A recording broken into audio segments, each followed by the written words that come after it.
pas bon. Si? Ah, très bien. Bonjour à tous. Ravi de vous recevoir. J'espère qu'il y aura encore plus de monde présent d'ici peu. Le but d'aujourd'hui, ça va être de vous parler un petit peu des prises en charge qui peuvent être effectuées auprès du public senior principalement sur de l'activité physique adaptée, et plus particulièrement sur ce qu'on appelle des ateliers de prévention des chutes, c'est-à-dire travailler sur la thématique de l'équilibre. Donc moi, je m'appelle Thomas Lecam, vous l'avez là. Je vais vous passer un petit diapo. Simplement, ça va se dérouler en trois petites étapes, on va dire. Je vais vous montrer le petit sommaire. Donc, dans un premier temps, je vais vous expliquer ce qu'est le groupe associatif Ciel Bleu que je représente, pourquoi aussi il n'y a pas de faute d'orthographe, c'est important de le préciser. Ensuite, dans une deuxième partie, je vais vous parler un petit peu du parcours PRIF, parce que l'idée, c'est de vous expliquer le lien qu'on peut avoir avec le PRIF, qui est un des stands qui est présent sur le salon. Et puis ensuite, plus concrètement, d'un point de vue pratique, comment ça va se passer, la prévention des chutes, qu'est-ce qu'on entend par le terme prévention des chutes, à qui ça correspond, à qui ça ne correspond pas, et comment ça fonctionne d'une manière générale. Et enfin, les ateliers équilibre en mouvement, ce sera des petits cas un peu plus concrets sur des exercices, des choses, enfin voilà, je vous expliquerai concrètement. Là, on va tout faire là. Au niveau pratique, je ne sais pas si à la fin je ferai un petit peu de pratique, si j'en fais, c'est juste une petite démo rapide. Mais non, ce sera surtout théorique. On verra si on a le temps. Première chose, que je vous explique un petit peu ce qu'est le groupe associatif Ciel Bleu. Alors, on n'est pas une association de yoga, hein, c'est juste pour la belle image, on a mis le monsieur qui fait le salut. Mais ce qu'on propose, c'est de l'activité physique adaptée. Donc nous, on est issu d'une formation qui s'appelle le STAPS. Ça forme pour les professeurs d'éducation physique dans les collèges, les lycées. Mais nous, on a choisi une autre branche qui s'appelle APA, Activité physique adaptée, et qui nous permet de travailler auprès des personnes en situation de handicap, du public senior, tout senior. Je ne fais pas de limite ni basse ni haute. Et puis les personnes souffrant de maladies chroniques. Donc on travaille sur des thèmes comme le cancer, le diabète, l'obésité, le VIH, enfin toutes les personnes qui ont une affection particulière et qui ont besoin d'adaptation dans leur pratique d'activité physique. Donc voilà un petit peu qui on est. Maintenant, plus en détail, je vais passer assez vite là-dessus, mais c'est que vous compreniez bien pourquoi c'est moi qui vous parle aujourd'hui et quel crédit j'ai pour venir vous parler aujourd'hui. Donc nous, on est issus d'une formation qui met vraiment l'activité physique en avant. Je vous expliquerai après concrètement très dans le détail ce que c'est que l'activité physique, que vous compreniez bien de quoi je parle. Nous, notre association, donc on est plus de 400 salariés. Il faut savoir qu'on a 18 ans d'existence et que c'est né de 2 étudiants hein, au départ qui ont fait leur petite association à Strasbourg. Et donc en 18 ans, on est passé à 400. On a des antennes en Espagne, en Irlande, en Belgique. Et en France, on couvre tout le territoire. Par juste une simple activité qui est l'activité physique, c'est-à-dire que ça a commencé au tout début, on est allé dans des EHPAD, dans des maisons de retraite, et il y a 18 ans, on a dit voilà, on voudrait faire de l'activité physique avec les résidents des maisons de retraite. Donc les réponses étaient absolument négatives, c'était insensé de faire de la gym pour des retraités en maison de retraite, ça n'avait pas de sens. Heureusement, les choses ont évolué, et pour la petite histoire que je vous raconte l'anecdote qui est assez rigolote, c'est que on a eu, après main et main, travaux d'acharnement auprès du Conseil général, on a eu une aide pour faire une expérimentation dans 11 établissements.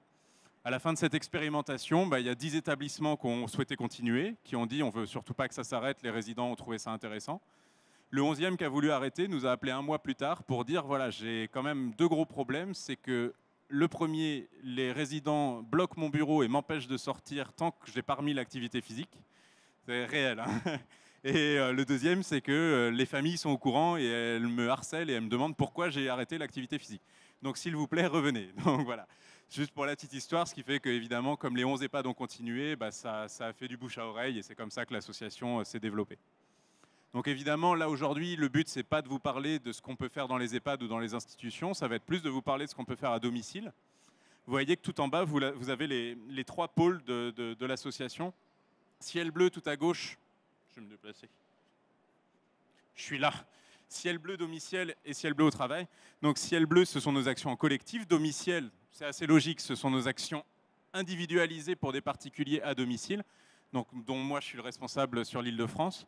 Ciel bleu au travail sont nos activités auprès des salariés, parce qu'on touche aussi les salariés. Voilà, comme ça vous avez un petit peu tout le panel. Je vous passe le pôle développement, la fondation, c'est Voilà, c'est des choses qui sont développées récemment et qui permettent à Ciel Bleu d'être reconnu aussi au niveau international. Voilà, mais ça, je vous le passe, ce n'est pas le sujet du jour. Ce qu'on propose, c'est un parcours de prévention tout au long de la vie. Donc même si on touche beaucoup de seniors, ça reste quand même notre cible de départ et puis notre cible privilégiée. On touche aussi donc des jeunes, des femmes enceintes, des jeunes mamans, des aidants. Donc on fait aussi de l'activité pour les aidants. Tout n'est pas dirigé que pour les aider. On essaie de travailler avec les deux publics. Au niveau des maladies chroniques, je vous en ai cité quelques-unes. Je vais reciter le partenariat avec l'Institut Curie parce que comme c'est l'Institut Curie, ça parle à plus de monde. Mais voilà, on a un partenariat avec eux qui nous permet de travailler auprès de femmes qui ont connu des cancers du sein et qui permet c'est simple, hein, l'activité physique, ça a été prouvé, permet d'éviter les cas de récidive de 50%, 40 à 50%. Donc imaginez un petit peu la différence avec la prise de médicaments qui peuvent permettre un gain de quelques petits pourcentages, ce qui est déjà bien, mais qui n'est rien à côté de ce que l'activité physique apporte.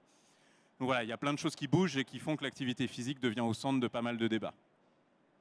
Et on intervient aussi pour les personnes en perte d'autonomie, en situation de handicap, donc là, handicap mental ou moteur, enfin, on touche un peu tous les publics aussi. Ça va pour la petite photographie, enfin voilà, si vous voulez plus de détails sur l'association, il y aura le site internet affiché après, et puis moi je pourrai répondre à quelques questions également. Maintenant, je vais vous parler un petit peu du PRIF. Vous avez le logo tout en haut à gauche, ça vous permettra d'identifier le stand PRIF, qui n'est pas très compliqué à trouver parce qu'il est en plein milieu. Donc voilà, si vous perdez, vous tombez dessus. PRIF, c'est Prévention Retraite Île-de-France. Ils organisent plein d'actions sur l'Île-de-France. Nous, on en fait partie. Là-dedans, vous avez tout en haut à gauche l'atelier Démarche qui est fait par une autre association, la DAL, qui travaille très bien sur les thèmes de la marche et de l'utilisation du podomètre à la marche. Il y a également les ateliers mémoire qui sont dispensés, les ateliers du bien vieillir. Ça, c'est très très général, c'est beaucoup d'informations très complètes sur toutes les informations qui peuvent être utiles pour des personnes seniors vivant à domicile. Les ateliers du bien chez soi, c'est plus axé sur l'aménagement de l'habitat, sur des points vraiment plus techniques. Et je finis par les ateliers équilibre en mouvement, c'est ce que je vais vous présenter aujourd'hui, où le but c'est de travailler sur de l'activité physique et donc principalement sur de l'équilibre. Pardon ? Pourquoi ? Pardon, je ne me suis même pas rendu compte. C'est vrai, excusez-moi, quand je parle de jeunes, pour moi, les jeunes, mon public de jeunes, c'est les 60-70. Parce qu'au quotidien, je côtoie que des gens qui ont entre 60 et 110. Donc concrètement, moi, mes jeunes, ils ont 65-70 ans. Donc pardon, si je dis jeunes, pour moi, dans ma tête, c'est mes jeunes retraités. Donc c'est des gens qui sont à la retraite depuis peu de temps. Oui, mais c'est un peu une déformation aussi, c'est gentil. Mais voilà, donc les jeunes, pour moi, c'est les jeunes retraités. Voilà, donc c'est un parcours assez complet, mais là-dedans, en plus, c'est même pas le dernier diapo à jour parce qu'il y a 3 activités de plus, une sur la nutrition, etc. Là-dessus, comme c'est vraiment lié au PRIF, si vous voulez plus de renseignements sur ce parcours PRIF et tout ce qui est faisable, allez sur le stand, ils vous renseigneront et compléteront l'information. J'ai des petits dépliants que je pourrais vous laisser à la fin aussi si vous voulez en savoir plus. Concrètement, pour mettre en place ces ateliers, de toute façon, on a besoin de partenaires sur place. Là, il s'agit d'ateliers collectifs dans le parcours du PRIF. Ça veut dire que nous, après, on travaille en local avec des centres d'action sociale, des associations, peu importe, on peut avoir plein de partenaires, mais ce qui compte, c'est qu'on ait une dizaine de personnes motivées pour faire un des ateliers sur la commune, et après, ça se fait assez facilement. Là, vous avez le détail de ce que je vous ai expliqué. Donc, le bien vieillir, ça se déroule sur 7 séances. Vous avez les thèmes abordés, alimentation, activité physique, ça c'est très général, c'est pas de la pratique, c'est de l'information. Ensuite, vous avez les 5 sens, le sommeil, les os, les médicaments. Vous avez le coût à chaque fois d'indiquer. Mais voilà, c'est 300 € pour un groupe. Comptez qu'en général, c'est des groupes de 15 personnes. Vous voyez que ça ne représente pas des gros montants. Et parfois, ce qu'on encourage aussi, c'est que les communes peuvent aider, évidemment, en participant en partie. Les ateliers mémoire, c'est 11 séances axées sur la mémoire, les mécanismes de la mémoire. Les ateliers démarche, je saute, je reviendrai sur l'atelier équilibre. Les ateliers démarche, ce sont 4 séances, plus la séance initiale de sensibilisation et d'apprentissage de l'utilisation du podomètre. Et les ateliers du bien chez soi, vous voyez que les thématiques abordées, gestes et postures, aide technique, énergie et sécurité, projet d'aménagement, c'est pareil, c'est assez riche, il y a beaucoup d'informations à prendre, et à chaque séance, un thème abordé. Pour ce qui est celui du milieu, équilibre en mouvement, donc il s'agit de 12 séances, axées renforcement musculaire, travail de l'équilibre et travail articulaire. Ça dure 1 heure, on se voit 1 fois par semaine et voilà, c'est pas très compliqué. Le but, c'est de mobiliser, de bouger, en gros pour éviter de rouiller, on va dire ça comme ça. Il faut savoir que le mouvement est thérapeutique, c'est-à-dire qu'il y a un moment, plus on bouge, plus on s'entretient. Donc évidemment, sauf si vous faites du saut en longueur en compétition, là, ça va peut-être abîmer les articulations. Mais en général, on côtoie peu de sauteurs en longueur. Donc finalement, l'activité physique d'une intensité modérée que vous faites régulièrement, c'est ça le mot qui est important, régulier, ça vous permet d'entretenir et puis d'éviter d'avoir des problèmes articulaires, d'éviter que l'arthrose soit plus douloureuse, de lutter contre l'ostéoporose, de faire travailler son cœur. Enfin bon, voilà, je ne vais pas vous faire toute l'énumération des bienfaits de l'activité physique, parce qu'il va me falloir 1 heure de plus. Mais voilà, donc sur ces ateliers-là, c'est tout ça qui est abordé. Le but après les 12 séances, c'est que vous ayez eu assez d'informations sur l'équilibre, de comprendre comment ça marche l'équilibre, pour être capable de réinvestir ça pour vous. C'est-à-dire que quand vous vous déplacez, d'avoir moins peur de buter dans quelque chose, moins peur de la chute, moins peur du sol, s'il faut s'asseoir au sol et se relever du sol, comment je fais. Enfin voilà, des petites choses techniques comme ça. Le but, c'est à la fin des 12 ateliers que vous n'ayez plus besoin de nous, ni de n'importe quel autre professionnel d'ailleurs, que vous ayez suffisamment d'exercices en tête, que vous ayez eu assez d'informations pour continuer par vous-même une gymnastique d'entretien personnel. Donc, quels sont les intérêts généraux de l'activité physique chez le senior? Première chose que je veux vraiment insister là-dessus, c'est que vous compreniez bien de quoi je parle quand je parle d'activité physique. Je ne suis pas du tout en train de vous parler de sport, je ne suis pas en train de vous parler d'exercice. L'activité physique, c'est vraiment encore autre chose. Le sport, c'est simple, ça, voilà, c'est ce qu'on regarde à la télé, c'est la recherche d'une performance. Si, quand vous allez chercher votre baguette de pain, vous mettez votre chronomètre en partant et puis vous voyez combien de temps vous avez mis pour aller chercher le pain, là, vous êtes dans une démarche sportive. C'est relativement rare, j'en connais peu des gens qui font ça. Maintenant, si votre idée, c'est juste de s'entretenir et justement de faire le trajet à pied plutôt que de le faire en voiture pour aller chercher le pain, là, vous êtes dans une démarche d'activité physique. C'est ça, l'activité physique. Pour être un peu plus complet, dans l'activité physique, on va regrouper le jardinage, comme vous avez sur l'exemple là, on va regrouper le bricolage, on va regrouper le magasinage. Faire les magasins, ça reste de l'activité physique parce qu'on marche pas mal. C'est peut-être pas la meilleure parce qu'on piétine, mais ça reste une activité physique. Ça regroupe également toutes les activités ménagères. Quand vous faites du ménage, c'est une activité physique. Il y a une dépense énergétique, il y a un effort de fourni. Je vais vous surprendre, je vais prendre un petit exemple que j'ai découvert il n'y a pas très longtemps. Si vous comparez 1 heure de tennis de table, de ping-pong, je ne parle pas du tout de compétition, hein, je parle que vous jouez avec vos petits-enfants, avec quelqu'un de la famille, vous faites un peu de tennis de table, et vous faites 1 heure de repassage, vous avez exactement la même dépense énergétique que vous fassiez l'un ou l'autre. Donc le ménage n'est pas à sous-estimer, c'est juste que c'est pas très rigolo, c'est pas une activité qu'on a envie de faire tous les jours spécialement. Donc nous, l'idée, c'est de proposer une alternative, d'autres activités physiques qui puissent vous permettre de ne pas vous contenter de laver les carreaux parce que ça va vite vous lasser. Donc l'idée, c'est vraiment de faire de l'activité physique. Et pour ce biais-là, on peut utiliser les exercices qu'on proposera dans les ateliers. Donc voilà, il y a 3 étapes. Activité physique, c'est ce qu'on fait un peu au quotidien, ce que vous pouvez faire vous-même tous les jours. Il faut savoir que les recommandations sont de l'ordre de, allez, on estime à 30 minutes d'activité physique par jour, c'est le minimum qu'on devrait faire. 30 minutes d'activité physique par jour, si vous allez chercher votre pain, que vous faites l'aller-retour à pied, c'est bon, vous les avez vos 30 minutes. Donc finalement, comme minimum requis, c'est assez abordable. Ça va pour ça? Tout le monde comprend de quoi je parle? Quand je parle d'activité physique, c'est important de ne pas mélanger. Alors, un mode de vie en évolution. Là-dessus, vous avez une légère caricature de ce vers quoi on tend. Malheureusement, on est beaucoup plus proche du bonhomme de droite que du milieu de la petite courbe.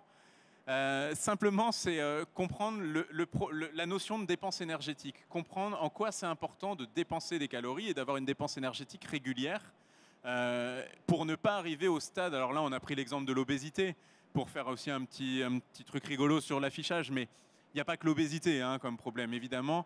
Il y a aussi, par exemple, je parlais des problèmes cardiaques. On va prendre un petit exemple simple. Allez, si moi-même je me prends en exemple, j'ai quand même passé la trentaine.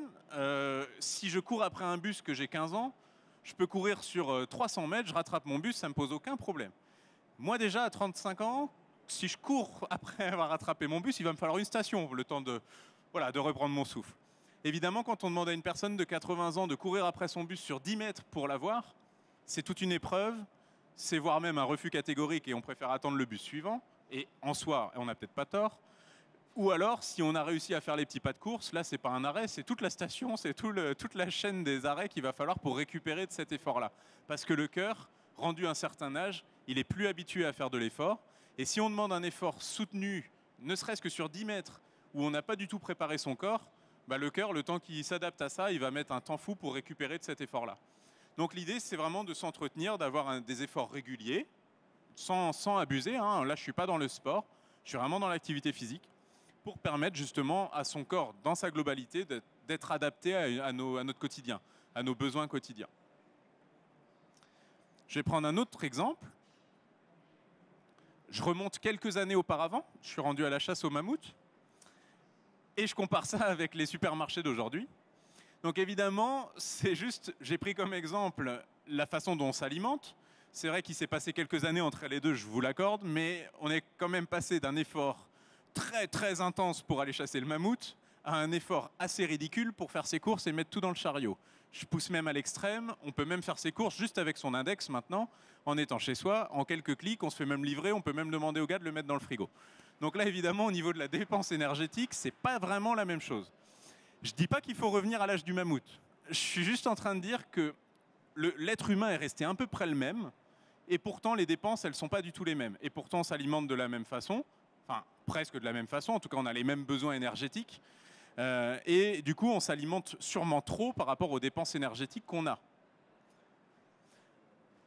Dernier exemple, les soirées. Certains d'entre vous ont connu les balles du samedi soir, moi c'était déjà trop tard pour moi. Les soirées malheureusement des générations d'aujourd'hui, ça se résume beaucoup au plateau télé et à rester dans le canapé.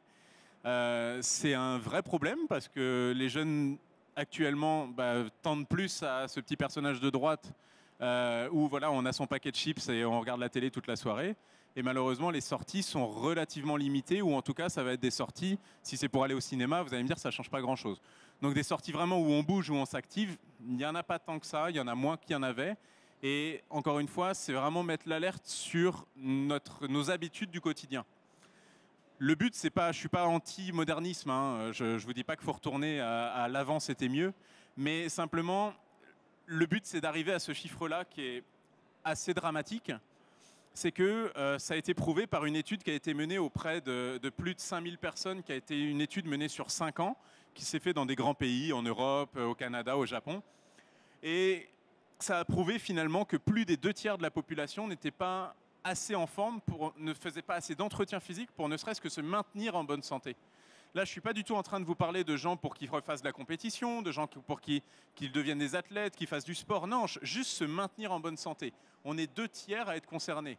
C'est-à-dire que malheureusement, notre quotidien, qui se résume maintenant beaucoup quand même, pour la plupart, on prend notre voiture, donc on est assis, on va sur le parking qui est prévu pour notre travail, on prend l'ascenseur, on monte à son bureau, on est assis pendant 7 heures à son bureau, on fait le trajet retour, et concrètement, au niveau activité physique, on n'a rien fait de la journée. On est resté assis, et au mieux, tout ce qu'on a fait, c'était pendant la pause cigarette, ce qui n'est pas le meilleur bienfait de la journée.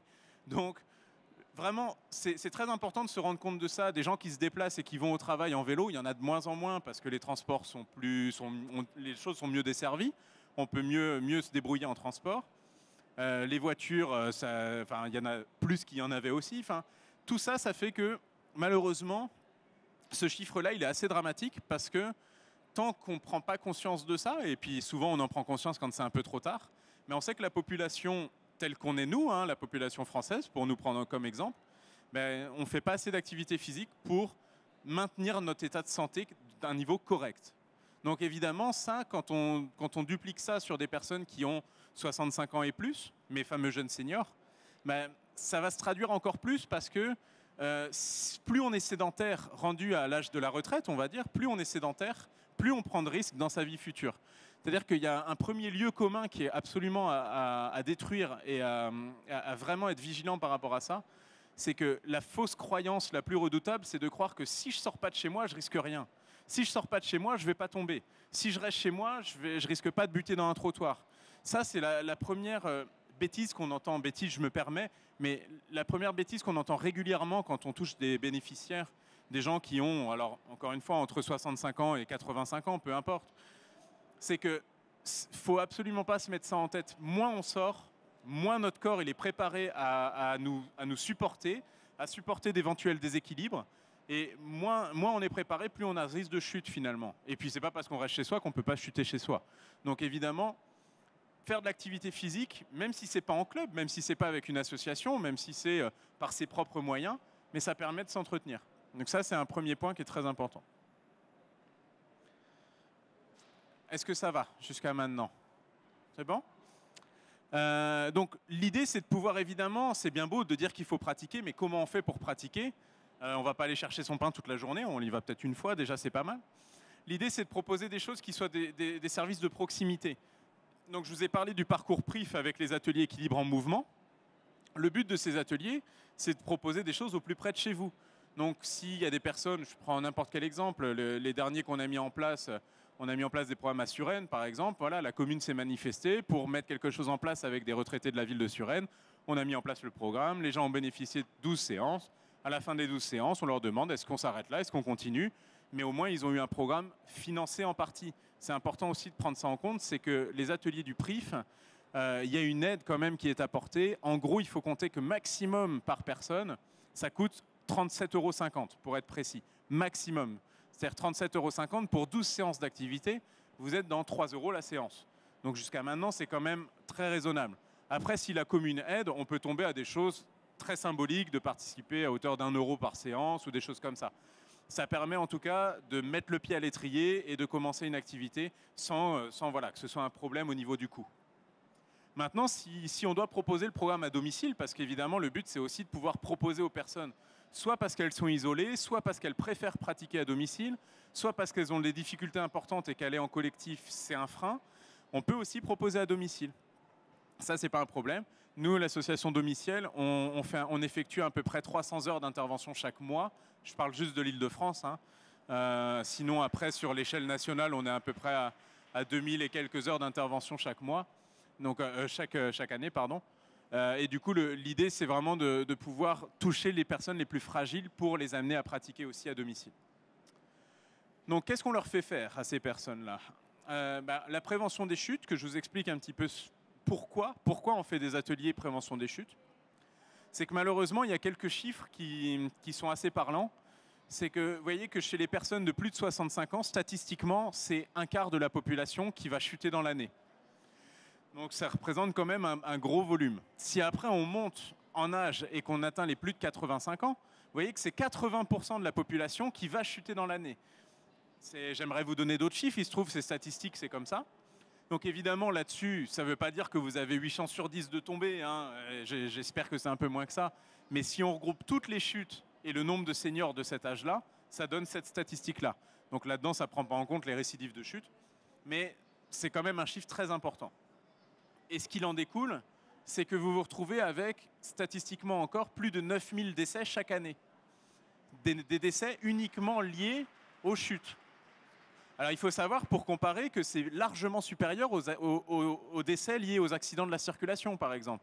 Mais c'est vrai que les accidents de la route, on en parle très souvent aux informations, parce qu'il y a des campagnes de sécurité routière qui sont faites, parce que ça peut aussi... c'est plus facile de communiquer là-dessus. Mais maintenant, malheureusement, les chutes sont vraiment des sources d'accidents et des sources de décès directs, parce que quand on a connu une première chute et qu'on se casse le col du fémur, il y a des personnes qui malheureusement ne reviennent pas d'une chute comme ça, qui a complètement détruit leur fonctionnement interne. Donc, c'est pas pour faire peur, c'est juste pour donner les chiffres. Je vais même pousser le vice un petit peu plus loin, je vous parlais de sédentarité tout à l'heure. Il faut savoir que les statistiques des décès liés à la sédentarité, c'est supérieur aux décès liés au cancer, liés au tabac. Donc c'est pareil, encore une fois, on parle beaucoup plus des ravages du tabac et des problèmes que ça peut causer et de la mortalité que ça engendre. Eh bien, ce chiffre-là, il est encore inférieur aux décès liés à la sédentarité, aux décès liés aux seniors, aux personnes, là je parle en général des personnes de plus de 80 ans, qui restent chez eux, qui sortent de moins en moins et qui ont tendance à ne plus bouger, ne plus faire d'activité en dehors de leur domicile. Donc voilà, vaut mieux s'y prendre tôt. Plus on prend des bonnes habitudes tôt, mieux c'est. Je vais vous donner un petit exemple simple, je vais encore parler de moi, mais voilà, je suis qu'à 35, j'ai encore un tout petit peu de marge et un petit peu de temps de travail avant d'arriver à la fin de cette étape-là. Mais j'ai pris une habitude, c'est au moment de se réveiller, le matin pour se réveiller, de faire tourner un peu les poignets, les chevilles. C'est une petite chose, ça me prend 10 secondes le matin. En fait, je ne m'en rends pas compte. Maintenant, j'ai pris l'habitude, à force de le rabâcher aux gens, je le fais moi-même. Mais avant de me lever, je fais 2-3 rotations au niveau de mes chevilles, des poignets. C'est juste pour réveiller, pour stimuler. Ce qui fait que quand je me lève, je me sens peut-être moins engourdi, notamment quand il fait froid. Et quand je me lève, je ne vais pas avoir la cheville qui vacille, je ne vais pas avoir une douleur dans le poignet parce que j'ai fait un mouvement brusque le matin. C'est pareil pour le cou, quand on a dormi, on ne sait jamais trop comment on a dormi. Des fois, on a dormi avec la tête complètement de travers sur l'oreiller. Et quand on se lève le matin, on a une petite douleur dans les cervicales. C'est peut-être pas plus mal le matin de faire 2-3 mouvements pour les cervicales, faire bouger un petit peu le cou avant de faire un autre mouvement. Imaginez que vous vous réveillez le matin un peu encore embrumé dans le sommeil. Et en marchant, vous allez dans votre salon, on vous appelle, vous tournez la tête d'un seul coup sur la droite. Là, ça pourrait faire claque et être beaucoup plus embêtant. Donc l'idée, c'est, encore une fois, les articulations principales, de les mobiliser, de les faire bouger. Plus on les fait bouger, plus elles sont prêtes à faire des efforts. Donc voilà, c'est des petites choses toutes simples, mais qui prennent 30 secondes et qui ne sont pas compliquées à faire. Et que je conseille de faire, c'est un petit début, un premier pas dans l'activité physique. Évidemment, il en faudra un petit peu plus. Qu'est-ce que l'équilibre? Parce que le but des ateliers équilibre, c'est pas seulement de vous faire lever le pied pour lever le pied. C'est pas juste de la gym pour la gym. Si on devait faire que ça, ce serait un petit peu réducteur et ça vous apporterait pas forcément tout ce qu'il faudrait. Le but des ateliers équilibre, c'est de vous expliquer ce que c'est que l'équilibre, comment ça marche, pour mieux le comprendre, pour être capable d'investir sur soi-même les bonnes recommandations, les bonnes étapes à faire. Donc quand on parle de l'équilibre, il y a des choses un petit peu techniques à savoir. Là, on parle du centre de gravité qui est basé au-dessus de la base d'appui au sol. Ça s'appelle le polygone de sustentation. Pour faire un petit peu bref et pas trop complexe, dites-vous que votre centre de gravité, c'est situé au nombril. Si votre centre de gravité, c'est-à-dire le nombril, il est situé entre vos deux pieds, entre vos deux appuis, vous êtes en équilibre. Si votre centre de gravité, vous le mettez en dehors de vos deux appuis, au-delà de vos deux pieds, vous êtes en déséquilibre. C'est pas très compliqué à comprendre, c'est aussi simple que ça. Prenez un exemple simple qui va parler à tout le monde. Vous vous mettez dans le bus, au milieu du bus, sans vous tenir et vous serrez vos pieds. Je pense qu'au premier virage, vous êtes la tête dans la vitre. Parce que c'est impossible de tenir sur quelque chose en mouvement, les pieds serrés, sans se tenir, sans s'accrocher. Parce que les pieds serrés, c'est le petit schéma que vous avez tout à gauche. Le polygone de sustentation, il est très petit. Ça veut dire que votre nombril, s'il bouge ne serait-ce qu'un tout petit peu de quelques centimètres à gauche ou à droite, ça va sortir de l'espace qu'il y a entre vos deux pieds. Ça veut dire que vous allez vous retrouver en déséquilibre. Donc vous allez vaciller à droite, à gauche et vous allez devoir faire un pas de côté pour vous rattraper. Si par contre j'écarte beaucoup mes pieds comme le petit schéma tout en haut à droite, là j'écarte beaucoup mes pieds, ça veut dire que même si on me bouscule un tout petit peu à l'épaule, que je vacille un petit peu, mon centre de gravité, qui est mon nombril, il ne va pas sortir de l'écart qu'il y a entre mes deux pieds. C'est-à-dire que dans ce cas-là, je vais pouvoir me stabiliser sans bouger mes pieds, sans faire un pas de côté. Donc là, je suis tout simplement équilibré. C'est pour ça notamment qu'on n'est pas serein dans une foule.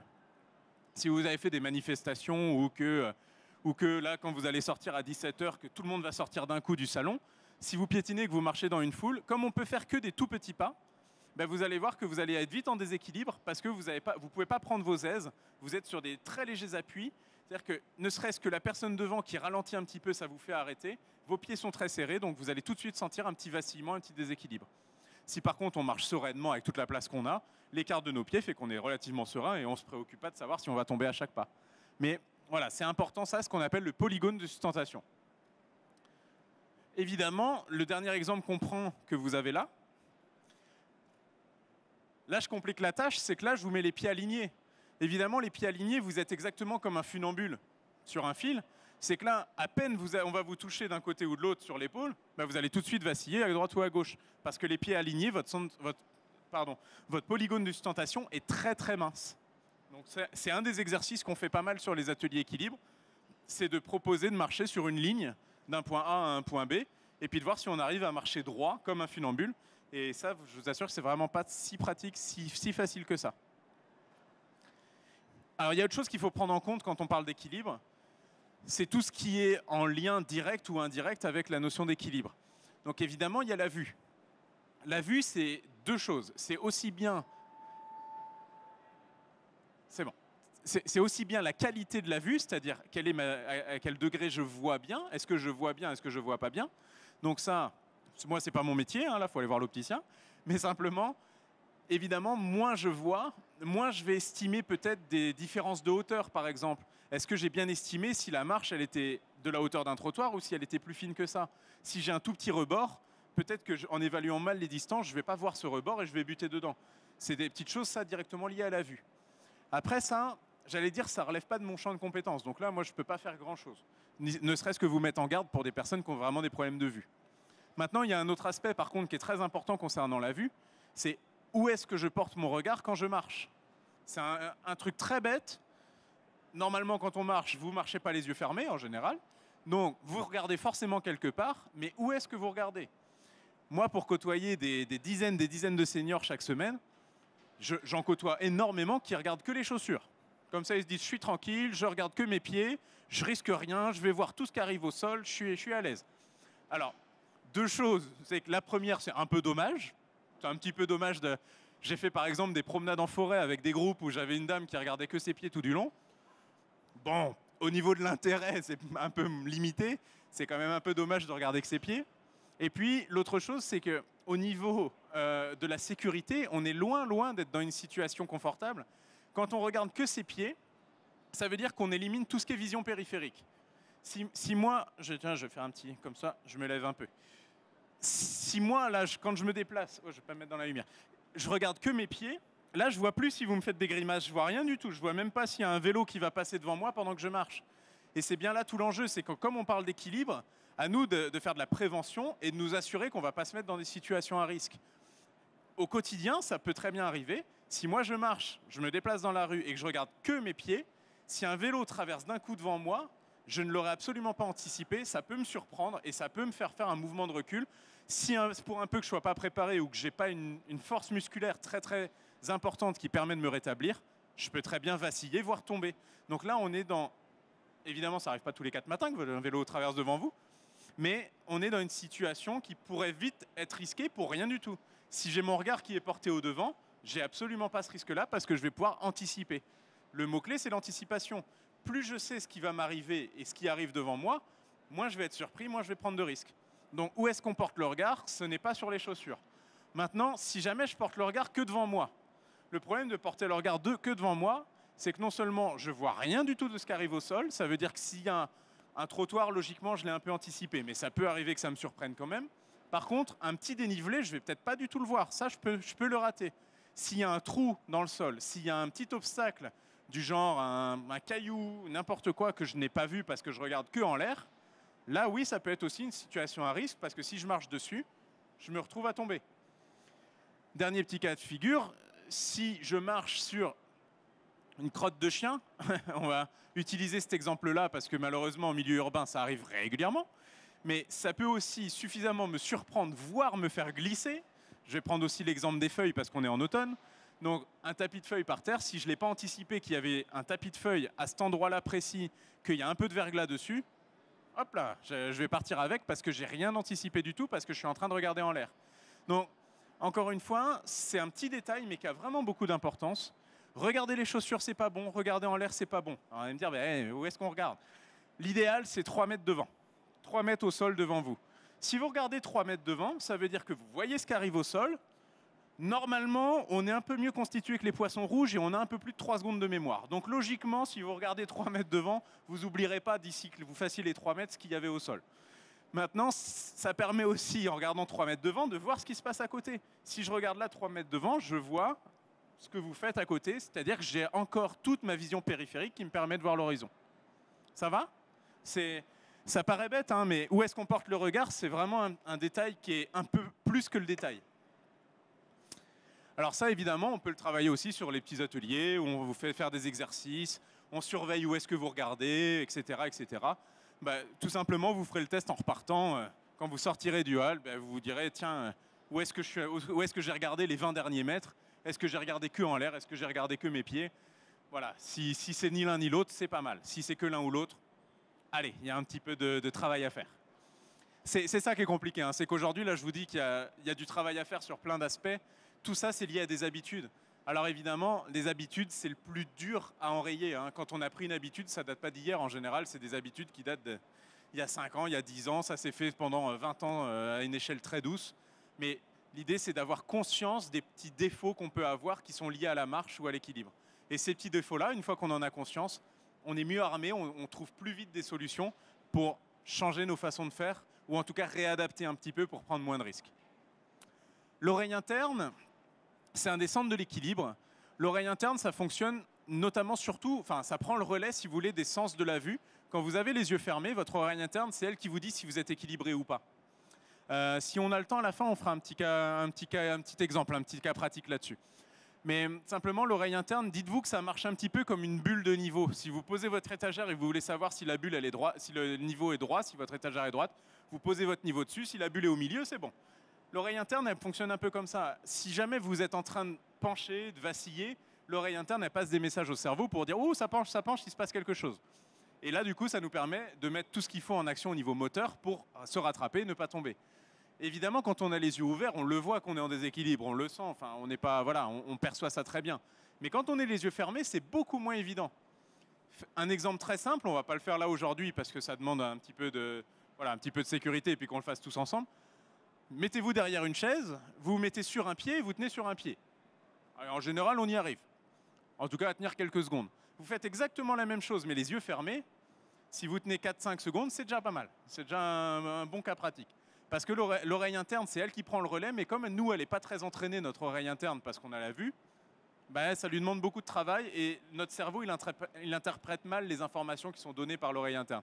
Parce que le lien, le rapport entre les deux n'est pas très régulier. Donc l'oreille interne, ça se travaille. Si par exemple la nuit, quand vous allez aux toilettes et que vous ne voulez pas allumer la lumière pour ne pas vous réveiller trop avec tous les feux de la rampe sur vous, mais vous faites travailler votre oreille interne parce qu'il va falloir traverser tout le salon pour aller aux toilettes.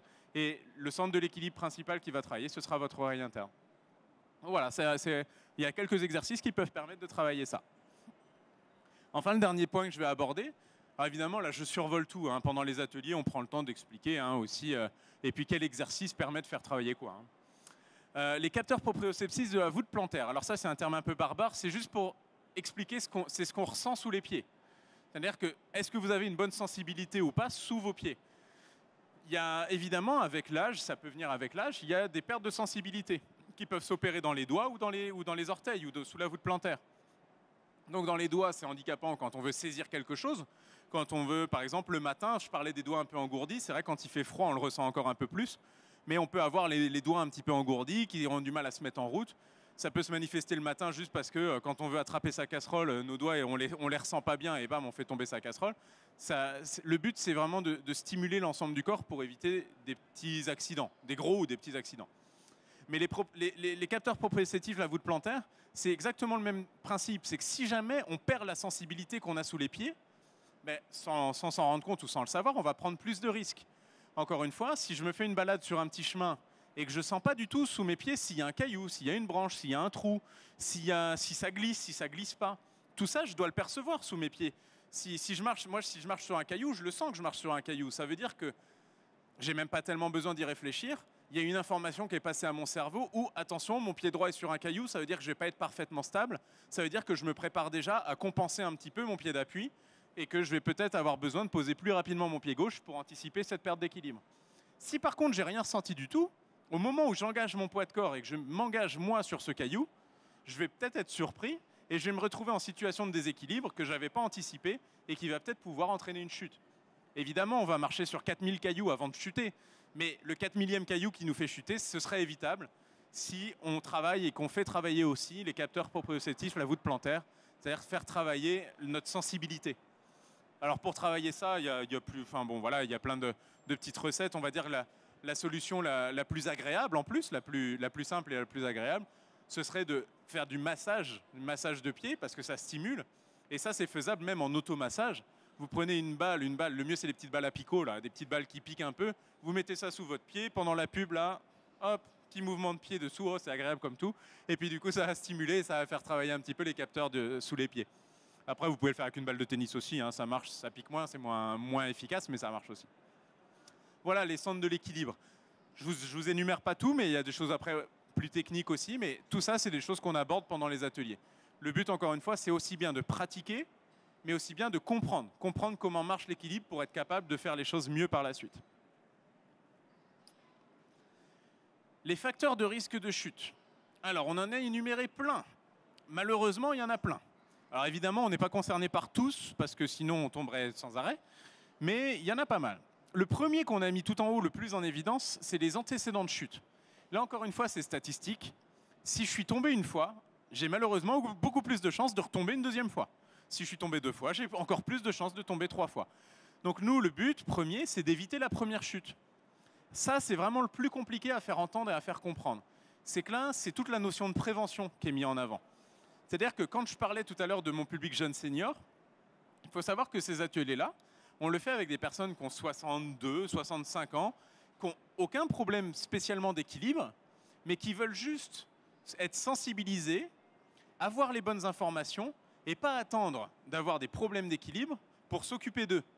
Et ces gens-là, ils sont dans la bonne démarche. C'est-à-dire qu'ils se disent, je ne vais pas attendre d'avoir des vrais troubles, je ne vais pas attendre de tomber pour me dire, tiens, je vais me préoccuper de mon équilibre et savoir si j'ai pas de soucis, et puis bien comprendre comment ça marche pour être le plus aguerri possible et le plus informé possible pour ne pas me retrouver dans des situations à risque.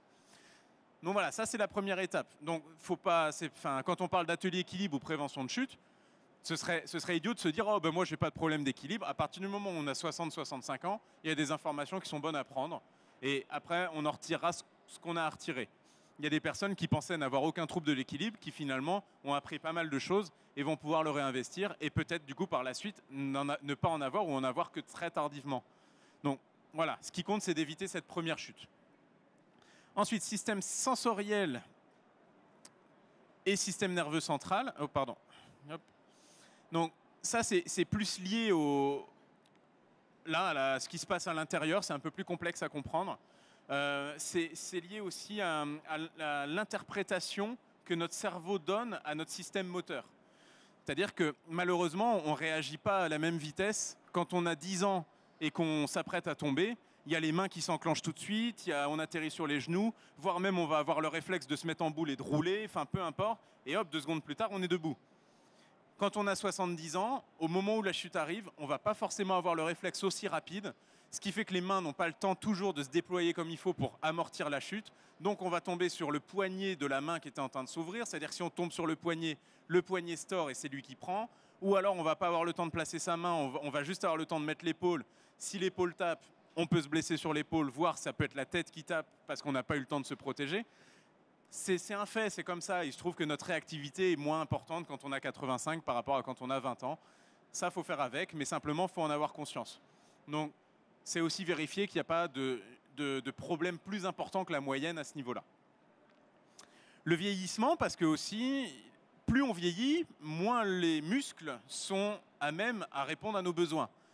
Encore une fois, plus on s'entretient, moins on a ce problème-là. On s'entretient, il n'y a pas de souci, parce qu'on va pouvoir garder une tonicité musculaire, on va pouvoir garder les muscles, on va dire, en éveil, qui vont permettre d'assurer le minimum requis. Par contre, si je suis très sédentaire et que je ne pratique pas et que je fais très très peu d'efforts dans ma vie au quotidien, mes muscles ils vont devenir plus mous, hein, on va dire ça comme ça. Je ne sais pas si certains ont déjà été dans le plâtre. Hein. Il suffit d'être pendant un mois une jambe ou un bras dans le plâtre, vous voyez la différence au bout d'un mois. Hop, il y a un muscle qui a complètement fondu parce qu'il n'a rien fait pendant un mois. C'est autant gagner du muscle, c'est compliqué, ça prend du temps. Autant perdre du muscle, ça va très vite. Ça, il n'y a pas de souci. Si on fait rien, on perdra très très vite du muscle et de la résistance musculaire. Il faut savoir aussi, ça c'est moins connu, il y a la notion de résistance osseuse qui est mentionnée. Il faut savoir, l'activité physique, c'est prouvé, a aussi des bienfaits sur la densité des os. C'est-à-dire que plus on pratique d'activité physique, plus on densifie l'os, ça permet de lutter contre l'ostéoporose. Et en fait, ça permet simplement que l'os soit moins fragile, moins cassant, moins poreux en fait. Donc ça, au quotidien, ça peut quand même être utile, pas directement, mais ça peut être utile si jamais on connaît une petite chute, plutôt que de se retrouver, parce que pour une chute ridicule ou pour un choc, ne serait-ce que tout petit, on se retrouve avec une mini fêlure, voire une fracture, qu'on n'aurait jamais eu si à 20 ans on avait eu le même choc. Parce que l'os, il est beaucoup plus fragile quand on avance en âge. Et l'activité physique, ça permet notamment de redensifier l'os. Bon, ça ne veut pas dire qu'on se garantit aucune casse, mais ça permet de prévenir et de protéger un peu. L'alimentation et l'hydratation, parce que c'est très lié à l'activité physique. Si on s'alimente mal et qu'on s'hydrate mal, on peut avoir des troubles de déséquilibre aussi liés à ça. Évidemment, si on s'hydrate mal, le corps il n'est pas préparé, on peut faire plus facilement des malaises. Enfin voilà, donc l'alimentation et l'hydratation a une grande importance aussi dans l'entretien des capacités physiques. Les médicaments, ça c'est relativement connu. Les médicaments ont des effets secondaires, voire ont des interactions les uns envers les autres. Et plus je prends de médicaments, plus je vais prendre de risques au niveau de mon équilibre. Moi maintenant, ce n'est pas du tout mon métier, ni mon rôle, ni ma compétence de vous dire qu'il ne faut pas prendre de médicaments. Maintenant, évidemment, il faut avoir conscience de ça, que plus vous prenez de médicaments différents chaque jour, plus il y a d'interférences. Et plus il y a d'interférences sur l'équilibre. Pour vous donner un ordre d'idée, nous, sur ces programmes-là, c'est une question qu'on pose quand on met en place ces programmes. On leur demande combien de médicaments ils prennent par jour. Et la moyenne est quand même environ 7-8 médicaments différents pris chaque jour. Donc, c'est qu'une moyenne. C'est-à-dire qu'on a des personnes qui nous disent prendre 20-25 médicaments différents chaque jour. Donc, quand on arrive à des proportions comme ça, je n'ai pas de jugement, peut-être qu'ils n'ont pas le choix. Mais simplement, quand on arrive à des proportions comme ça, c'est évident que le médicament X, il interfère avec le médicament Y, et que suite au médicament Y, il va peut-être falloir prendre le médicament B45 parce que celui-là va compenser les effets. Et on ne s'en sort pas. Donc c'est aussi une de nos idées, c'est de se positionner en tant que solution non médicamenteuse. Et l'activité physique, finalement, a plein de bienfaits qui peuvent peut-être permettre de soulager certaines prises de médicaments facultatives. Encore une fois, il faut consulter le médecin pour ça, parce que c'est lui le plus à même de dire. Mais ayez conscience que plus on prend de médicaments, plus on prend de risques de chute liées à cette prise de médicaments. Et ce n'est qu'un des effets. Les pathologies peuvent être source de risque de chute. Si on souffre de démence, de dépression, de maladie de Parkinson, il y a certaines pathologies comme ça qui sont directement liées à l'équilibre. Donc la maladie de Parkinson, vous en connaissez les grandes lignes, c'est les tremblements. Nous, quand on travaille avec des Parkinsoniens, on travaille beaucoup sur l'équilibre parce que forcément, comme on maîtrise mal la gestuelle, c'est ça, c'est des mouvements incontrôlés, quand ça se manifeste dans les jambes, c'est des personnes qui ne vont pas maîtriser parfaitement les mouvements des membres. Donc si tout simplement la tête dit je vais marcher sur ce trottoir, il suffit de lever mon pied pour que je marche sur ce trottoir. Le problème, c'est qu'il peut y avoir une interférence qui fait que le message ne passe pas et le pied en fait ne va pas se lever comme on le pense, sauf que nous, la tête pense qu'on va y aller. Ça veut dire que notre corps est déjà préparé à faire ce pas en avant. Ça veut dire que le corps se met déjà sur un déséquilibre avant, sauf que le pied, lui, n'y va pas. Ça veut dire que concrètement, je me retrouve sur un déséquilibre en avant, mais mon pied d'appui, lui, il est resté à l'état initial. Donc forcément, là, je me retrouve soit en situation de déséquilibre, soit en situation de chute. Mais donc, c'est un public avec lequel on travaille beaucoup sur l'équilibre. L'aménagement de l'habitat. Alors, je ne vais pas m'étendre trop là-dessus parce que ce n'est pas mon rôle à moi, mais c'est bien d'être sensibilisé là-dessus. Je ne suis pas forcément dans la politique du enlever tous les tapis, vivez avec des matelas collés au mur pour être sûr qu'il ne se passe rien. Simplement, en effet, il y a des petites ruses, des petites choses. Le tapis, selon moi, on peut le garder. Ce serait dommage si vous aimez votre tapis de le mettre au rebut. Par contre, un scotch double face sous le tapis qui évite qu'il puisse se soulever quand vous tapez dedans, ça oui, ça coûte rien, c'est pas grand-chose. Et ça permet au tapis qu'il ne puisse pas se soulever, de le maintenir au sol. C'est un des exemples, voilà. Mais en effet, il y a des petites choses à faire. Dans votre salon, si vous pouvez éviter les tables basses en plein milieu du salon, parce que c'est quelque chose, quand on tape dans quelque chose qui est sous le niveau des genoux, ça fait très vite basculer. Et c'est le niveau où ça tape qui est le plus difficile à enrayer pour ne pas chuter. Je vais prendre un dernier exemple qui est de grande importance. Sur l'aménagement de l'habitat, c'est quelque chose qu'on conseille aussi toujours, de toujours avoir le téléphone à portée du sol. C'est-à-dire que si jamais je suis tombé, je suis en incapacité de me relever, si mon téléphone il est positionné trop haut et qu'en étant assis au sol, je ne peux pas l'atteindre, c'est une vraie grosse erreur. Parce que si jamais je me suis suffisamment blessé pour être dans l'incapacité de me relever et que je ne peux pas prendre mon téléphone, je me retrouve seul et livré à moi-même. Donc le téléphone, mettez-le à mi-hauteur. Il doit être accessible en étant au sol. C'est un petit conseil, un petit truc, mais voilà. Donc voilà, ça fait partie des conditions dangereuses et inadaptées aussi.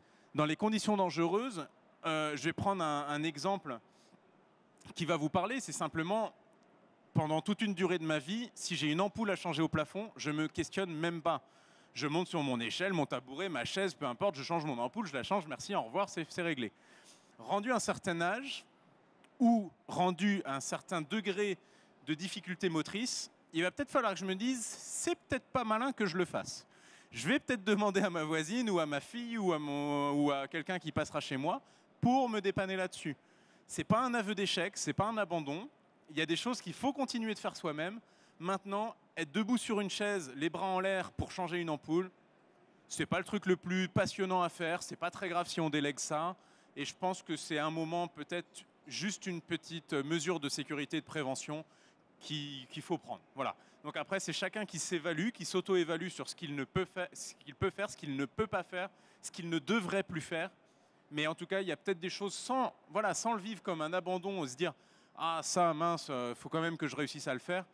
Il y a des choses qui ne sont pas forcément adaptées à notre situation et qu'il vaudrait mieux déléguer. Enfin, le dernier point, c'est les tenues vestimentaires. Alors là-dessus, évidemment, ce qui nous intéresse, c'est plus la façon dont on est chaussé. Pour les femmes, évidemment, plus les talons sont hauts et fins, plus on prend des risques. Après, des risques qui peuvent être mesurés. Hein. On peut très bien avoir l'habitude des chaussures à talons et c'est pas c'est faisable de marcher avec. Moi, j'y arrive pas, mais certains arrivent. Mais simplement, dites-vous que les chaussures à talons n'aident en rien. Pour l'équilibre, hein, moi je parle que de ça, c'est le sujet du jour pour moi. On va prendre un exemple simple, hein. Vous voyez des femmes défiler sur des podiums dans les salons de défilé. Tout ce qu'elles font, c'est l'absurde poussé à l'extrême en matière d'équilibre. C'est-à-dire que marcher les pieds croisés avec des talons qui mesurent des hauteurs pas possibles, enfin voilà, tout ce qui est montré sur des podiums, c'est ce qu'il ne faut pas faire. Voilà, au moins comme ça, vous avez une bonne idée de ce qu'il ne faut pas faire. Après, pour les hommes, ça peut aussi se manifester, hommes ou femmes d'ailleurs, ça peut se manifester par des chaussures qui ne tiennent pas les talons. On côtoie beaucoup d'hommes qui se déplacent avec des sandales, avec des claquettes ou des chaussures où ils ne mettent plus les talons par facilité. Ça, c'est un vrai problème parce qu'une chaussure qui ne tient pas le talon, c'est une chaussure qui va peut-être être elle-même un risque de chute. Il suffit que la chaussure quitte un peu notre pied au moment où on fait un pas ou on marche sur quelque chose. Enfin voilà, vous l'avez tous déjà vécu, hein. On descend les escaliers un peu vite, il y a le chausson qui reste sur la marche d'au-dessus et on se retrouve à moitié bancal dans l'escalier parce que notre chausson n'a pas suivi notre marche. Donc voilà, c'est des petits risques qui peuvent être évités en se chaussant tout simplement bien. Voilà, je ne vais pas faire tout un laïus sur les chaussures. Ça va pour ça, vous voyez qu'il y a plein de risques, hein. Le but, c'est pas tellement de vivre dans des bulles protectrices, mais c'est juste d'avoir une vigilance et de faire le maximum sans faire d'efforts pour ne pas se mettre dans des situations à risque. Maintenant, il y a quelques règles et principes sur les bonnes attitudes à avoir. Là-dessus, je serais même tenté de vous poser la question. Si on devait vous demander comme ça quels conseils on vous prodigue, qu'est-ce que vous pouvez faire vous, appliquer à vous-même pour mieux marcher, pour éviter au maximum les chutes? Est-ce qu'il y en a qui ont des idées? Des choses très simples, que vous avez déjà entendues et que vous savez. Tout le monde a le droit de jouer.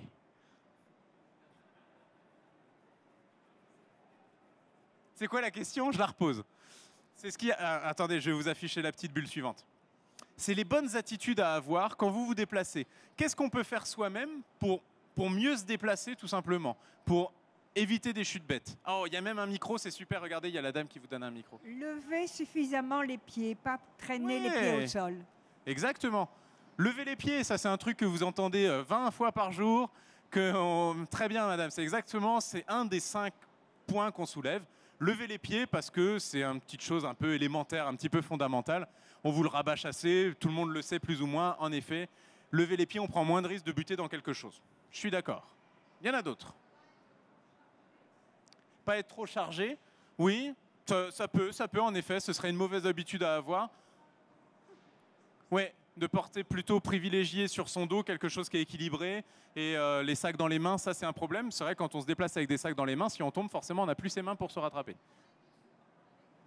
Ah, ça me plaît plus, ça, oui. En effet, aller doucement, ne pas se précipiter, je suis à vous après. Non, en effet, ne pas se précipiter, c'est quelque chose de très important. Et je vous assure que pour côtoyer des plus de 65 ans toutes les semaines, j'en vois plein des 65 ans qui pensent qu'ils ont un train à prendre tout le temps, et qui courent, et qui courent, et qui courent. Et quand on leur fait faire des ateliers, et ça galope, et qui se disent plus vite je le fais, plus vite ce sera derrière moi, mais qui font mal. Donc en effet, il y a un stade, et encore plus quand on est à la retraite, où finalement, pourquoi se précipiter? Ça, je suis d'accord. Oui, alors poser ses pieds bien à plat par terre sur toute la surface du pied, c'est-à-dire pas mettre les pieds en canard, essayer d'avoir des pieds bien parallèles, en profitant comme on parlait tout à l'heure, des surfaces d'appui, oui, de ne pas s'appuyer davantage sur le gros orteil, mais évidemment utiliser toute la surface. Et si la chaussure est plate, évidemment, ça prend tout son sens. Alors, un petit... Ouais, mais là, on revient sur les bonnes chaussures et tout. Bon, je reviens pas sur le cours des chaussures, là. Non, mais vous avez raison. Mais juste, ça m'intéresse beaucoup ce que vous dites, mais par contre, je vais apporter juste une correction qui est très, très importante. On utilise toute la surface du pied au sol, Mais attention, on ne pose pas les pieds à plat au sol. On utilise toute la surface du pied, ça veut dire qu'on commence du talon et on déroule vers la pointe. C'est comme ça qu'on marche. Si vous regardez n'importe quel enfant, il marche comme ça. C'est notre démarche naturelle. Il n'y a pas à chercher, c'est comme ça qu'on est conçu. Mais maintenant, le problème, c'est que plus j'avance en âge, je sais bien faire celui qui a 80 ans, c'est plus j'avance en âge, moins je vais dérouler mes pieds. Ce qui fait qu'au lieu de poser mes pieds comme ça en déroulant, j'exagère, mais je vais me retrouver à poser les pieds à plat. Si je pose mes pieds à plat au niveau équilibre, je ne suis pas du tout bien positionné. Parce que si je déroule mon pied au sol, je me retrouve avec une possibilité de revenir en arrière. Mon centre de l'équilibre, c'est ma jambe derrière. C'est ça qui fait la différence. Si je pose mon pied, j'ai ma jambe de sécurité qui est là. Si je pose mon pied à plat, ça y est, mon poids de corps, il est là. Ce qui fait que je ne peux plus me rattraper. Ça y est, je suis parti en avant et j'ai posé mon pied à plat avec mon poids de corps dessus. Vous voyez la différence? C'est technique, c'est une différence qui est subtile, mais qui change tout quand on se déplace au quotidien. C'est que si je pose mon pied à plat, trop tard. Ça y est, mon poids de corps, il est là. Si je déroule mon pied, je peux aller doucement vers l'avant et je peux revenir en arrière parce que ma vraie jambe d'appui solide, c'est celle de derrière. Jusqu'à ce que mon transfert de poids de corps soit fait intégralement et que j'ai passé tout mon poids de corps sur la jambe avant. D'accord? Ça, c'est un point, c'est le point le plus important. Je pense que c'est encore plus important. Merci pour le micro. Ah, il y a encore... Tout à l'heure, vous avez dit que escabeau. Mais ce qui est évident, on ne peut pas monter des escabeaux à un certain âge. Ouais. Mais monter sur une chaise, c'est facilement à vouloir le faire, mais c'est très dangereux. C'est ça, c'est ce que je dis. Là, c'est propre à chacun. C'est à vous d'auto-évaluer. C'est à chacun de savoir, est-ce que ça, c'est dans mes cordes sans problème? Est-ce que ça, je prends un risque? Il y a un moment où si la réponse, je prends un risque, la réponse est peut-être, dans ce cas-là, il vaut peut-être mieux pas le prendre et peut-être déléguer et demander à quelqu'un de le faire pour soi.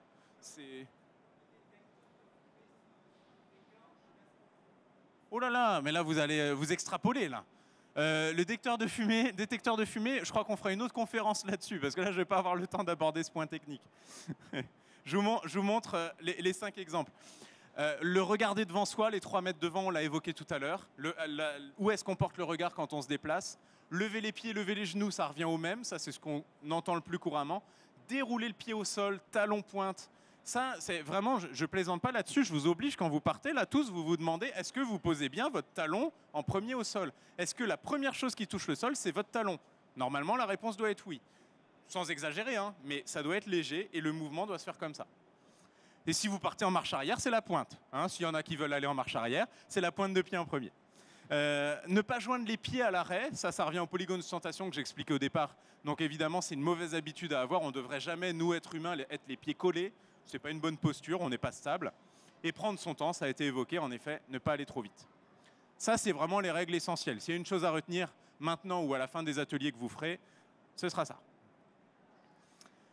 Une chose qu'on aborde pendant les ateliers, j'arrive vraiment dans l'explication technico-pratique pour que vous ayez une idée de ce qui est fait. C'est que évidemment on explique plein de choses et on explique notamment ce qui s'appelle le relevé de chute, c'est-à-dire savoir s'asseoir au sol et savoir se relever du sol. C'est une méthode, c'est pas nous qui l'avons inventée hier, hein, c'est une méthode qui est utilisée dans tout le corps médical ou paramédical. Et l'idée c'est de prendre le moins de risques possible pour s'asseoir et pour se relever du sol. Donc cette méthode-là, nous on vous la montre, on vous la fait faire. Quand on fait les ateliers, on vous le fait faire parce que le faire est important.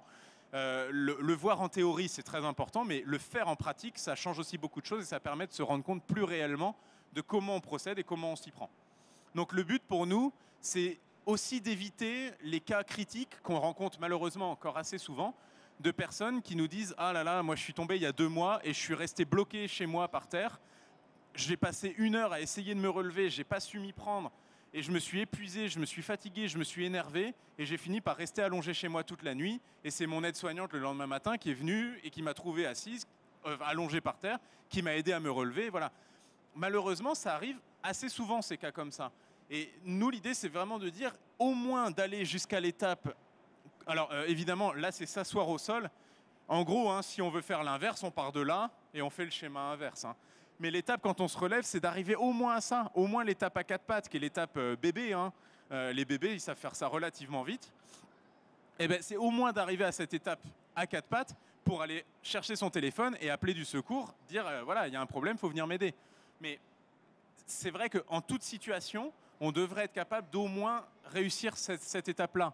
Moi, cet atelier, ce travail-là, je l'ai fait avec des personnes qui avaient du surpoids, qui étaient vraiment en situation de surpoids, pour qui c'était très compliqué de se relever du sol.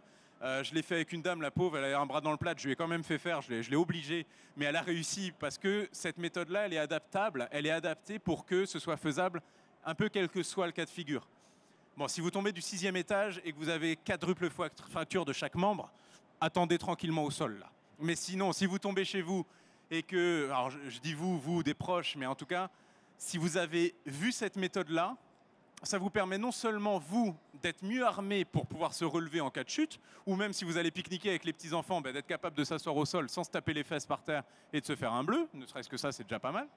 Mais ça peut permettre aussi, si jamais, imaginons, parce que c'est déjà arrivé, vous avez une amie qui se retrouve à être chutée chez elle, qui vous appelle en catastrophe, le fait d'avoir vu cette méthode, de savoir un petit peu quoi faire, ça vous permet de donner des conseils et de guider un peu aussi pour que cette personne-là puisse peut-être réussir à s'en sortir, surtout sans risquer de retomber en se relevant. Parce que ça, c'est des choses qui arrivent aussi. Des personnes qui s'y prennent un petit peu mal parce qu'elles ne savent pas comment faire, et en se relevant, qui vont se retrouver à retomber et à se refaire encore plus mal. Donc voilà, ça c'est une des choses qu'on aborde pendant les ateliers. Évidemment, on ne le fait pas à chaque séance parce que c'est un peu complexe, un peu fastidieux à aborder. Ça, par contre, c'est des choses qu'on fait régulièrement, des petits parcours d'équilibre, où on vous fait enjamber des obstacles, un petit peu comme si on enjambait un trottoir. Il y a un peu plus haut, il y a un peu moins haut. On fait marcher sur des courbes pour travailler sur la marche, les pieds alignés. On fait manipuler, vous voyez, il y a une petite balle bleue au sol. On me fait manipuler une balle bleue et qu'il va falloir manipuler qu'avec le pied. Ça, c'est un vrai travail d'équilibre aussi. Après, on fait marcher sur des obstacles, des objets mous, des objets qui roulent un peu, des objets qui sont stables, qui sont plus ou moins denses, etc. Le but, c'est de travailler sur plein de types de marches pour essayer d'être le plus complet possible et d'apporter un maximum de billes. La petite conclusion sur l'activité physique, ça se résume en 2 questions. Quels sont les risques de faire de l'activité physique? Parce qu'on se demande toujours, est-ce qu'il y a un risque? Il n'y a aucun risque à partir du moment où vous le faites avec un professionnel qui sait ce qu'il raconte et qui a la formation pour dire ce qu'il dit. D'accord? C'est assurez juste vous de ça. Après, il y a des personnels compétents, pas que à Ciel Bleu, vous en trouvez dans d'autres organisations. Mais voilà, assurez-vous que vous ayez les bons conseils. Mais en soi, il n'y a aucun risque à faire de l'activité physique, et encore moins quand vous avez un professeur qui vous explique ce qui est bon à faire et pourquoi on le fait. Quel niveau d'activité il faut viser? Pratiquer régulièrement une activité modérée. Donc ça, modéré, ça veut dire qu'il n'y a pas besoin d'aller dans des intensités importantes. En gros, ça veut dire qu'on ne va pas être dans le besoin de chercher la transpiration ou l'effort soutenu. Par contre, le mot régulier est très très important. Ce qui est le plus fondamental, c'est la régularité. Si vous faites de l'activité, même si c'est qu'une seule fois par semaine, mais que c'est régulier, que c'est toutes les semaines, ça vous apportera beaucoup plus de bienfaits que de se dire, allez, pour préparer l'été, en juin, je me mets à fond et puis je fais de l'activité tous les jours, et puis après, je fais rien pendant 10 mois. Ça n'a pas de sens, ça ne sert pas à grand-chose. Ce qui compte, c'est la régularité. Et pour conclure, je dirais, l'activité physique ajoute des années à la vie et aussi de la vie aux années. Donc, méditez là-dessus. C'est une petite phrase de méditation du jour.